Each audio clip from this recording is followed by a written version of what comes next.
जय हो ना पूर्ववा वाला मुआ जदुआ मारे बंगलिनिया। जय हो ना पूर्ववा वाला मुआ जदुआ मारे बंगलिनिया। ए आलू काल बाओ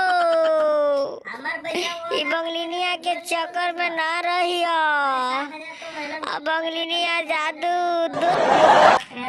ए हमार करेजा अब रउआ टेंशन ना लिही, बिल्कुल ना लिही टेंशन। हम बहरी जाके कोनो गलत काम नाई करब, ठीक बानू। घर में बढ़िया से रही ह, बबुआ पे ध्यान दी ह। खा के जरदा पनवा जनवा लहिए ले बहो का no. के जरदा पनवा जनवा लहिए ले बहो का। ए बैंगन भौजी रउआ केहू पर ऊपर भरोसा नहीं करियो।